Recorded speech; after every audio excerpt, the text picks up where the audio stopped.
Hello everyone. कल हमने चर्चा शुरू की थी 3 मेंबर्ड हेट्रोसाइकल्स में एज़िरिडीन के बारे में। उसकी सिंथेसिस हमने की थी और आज देखते हैं कुछ रिएक्शंस। तो क्योंकि एज़िरिडीन 3 मेंबर्ड रिंग है, रिंग स्ट्रेन है उसमें, इसलिए बहुत आसानी से ये रिंग ओपनिंग रिएक्शंस दे देते हैं ताकि रिंग स्ट्रेन में कुछ वो जो स्ट्रेन है वो रिलीज़ हो सके। तो 2 तरह के रिंग ओपनिंग रिएक्शन देता है एज़िरिडीन, न्यूक्लियोफिलिक और इलेक्ट्रोफिलिक। दोनों ही तरह मतलब काफ़ी वैरायटी ऑफ रिएजेंट्स के साथ ये रिंग ओपनिंग रिएक्शन दे देता है। और जितने भी ये रिएक्शन हैं रिंग ओपनिंग रिएक्शंस, उसमें मेनली कार्बन और नाइट्रोजन के बीच का बॉन्ड टूटता है। हालांकि कुछ रिएक्शंस हैं जिसमें कार्बन कार्बन बॉन्ड का भी क्लीवेज है, लेकिन मोस्टली कार्बन और नाइट्रोजन के बीच का बॉन्ड जो है वो ब्रेक होता है इसमें। तो पहले देखते हैं इलेक्ट्रोफिलिक रिंग ओपनिंग रिएक्शन, यानी इलेक्ट्रोफाइल जब अटैक कर रहा है तो किस तरह के रिएक्शंस हैं। पहला एग्जांपल आप देख सकते हैं कि in the presence of mineral acids जो है वो ये रिंग ओपनिंग रिएक्शन होता है। तो इस रिएक्शन में पहले नाइट्रोजन प्रोटोनेट होता है और फिर उसके बाद जो है वो एक्स जो भी है वो अटैक करता है।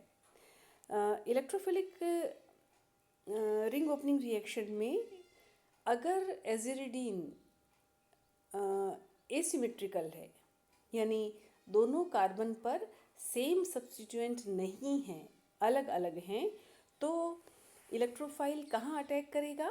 वो ज़्यादा हिंडर्ड जो कार्बन है वहाँ पर अटैक करता है, क्योंकि उस स्थिति में जो कार्बोनियम आयन बनता है वो ज़्यादा स्टेबल होगा। तो यहाँ तो हमने एग्जांपल लिया है जो सिमेट्रिकल है, लेकिन जहाँ भी एसिमेट्रिकल है एज़िरिडीन, वहाँ पर ज़्यादा हिंडर्ड कार्बन एटम जो है, यानी ज़्यादा सब्स्टिट्यूएंट्स जहाँ पर हैं, जिस कार्बन पर हैं, तो इलेक्ट्रोफाइल का अटैक वहाँ होता है ताकि जो ज़्यादा स्टेबल कार्बोनियम आयन बने। तो यहाँ आप इसका मैकेनिज्म देख सकते हैं कि पहले प्रोटोनेशन हुआ नाइट्रोजन का और उसके बाद एक्स माइनस का अटैक हो रहा है इस पर। इसी तरह का एक और रिएक्शन है एसिड क्लोराइड से। तो वहाँ भी जो इलेक्ट्रोफाइल है वो है acetyl group, acetyl electrophile CH3CO+ का पहले अटैक और उसके बाद Cl- का अटैक, और ये भी सिमेट्रिकल है तो एक ही तरह का प्रोडक्ट बनेगा।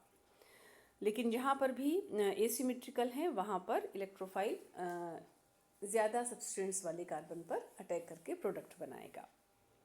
दूसरी तरह का जो है न्यूक्लियोफिलिक रिंग ओपनिंग रिएक्शन, जहाँ पर न्यूक्लियोफाइल जो है वो अटैक कर रहा है, उसमें कार्बन नाइट्रोजन बॉन्ड टूटता है और पॉजिटिवली चार्ज कार्बन जो है वो न्यूक्लियोफाइल उस पर अटैक करता है।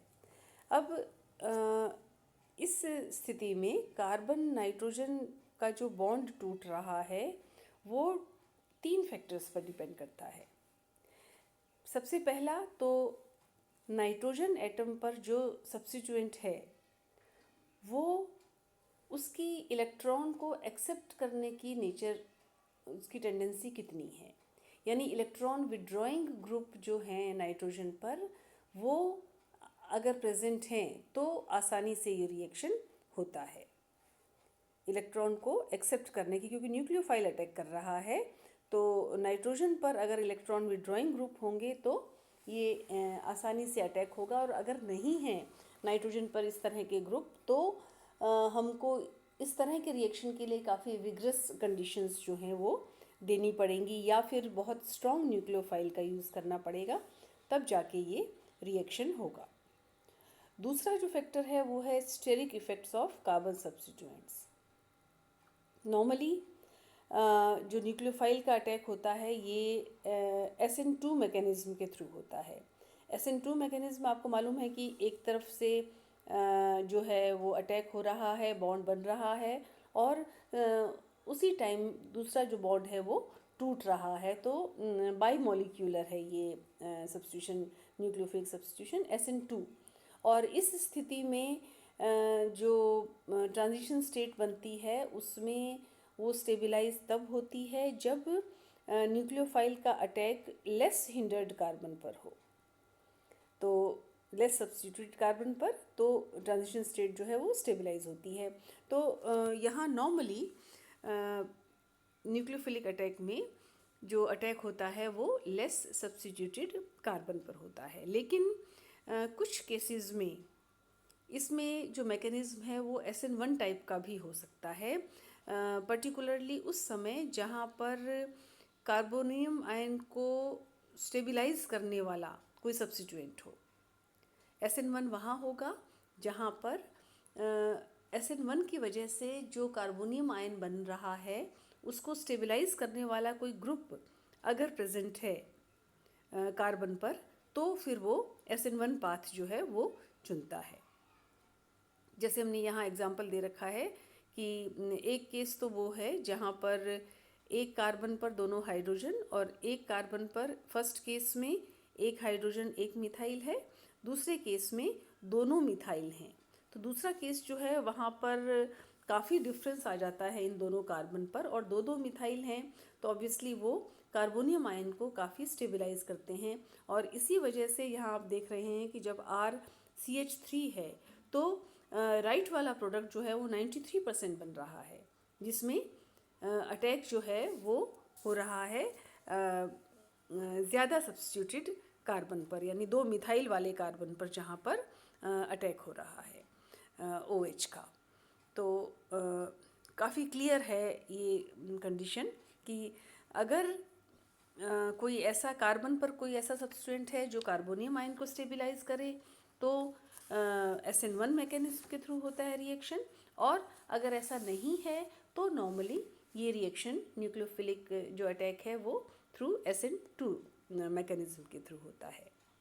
एक और बात इसमें कि अगर एजिरिडीन प्रोटोनेटेड है यानी क्वाटरनरी एजिरिडीनियम सॉल्ट है, तो वो न्यूक्लियोफाइल के लिए एक्सेप्शनली रिएक्टिव होते हैं, बहुत आसानी से रिएक्ट कर जाते हैं वो।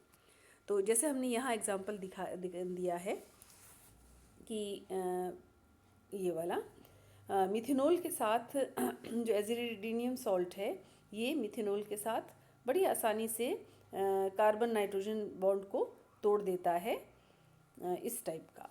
तो क्योंकि इलेक्ट्रॉन डेफिशिएंट हो जाता है ये, तो इसलिए मिथेनॉल जो कि मिथॉक्सी आयन देता है एज न्यूक्लियोफाइल, तो न्यूक्लियोफाइल के साथ ये बड़ी आसानी से अटैक कर देता है। तो ये तो थे इलेक्ट्रोफिलिक और न्यूक्लियोफिलिक रिंग ओपनिंग रिएक्शन। बाकी के रिएक्शन हम नेक्स्ट लेक्चर में करेंगे। Thank you.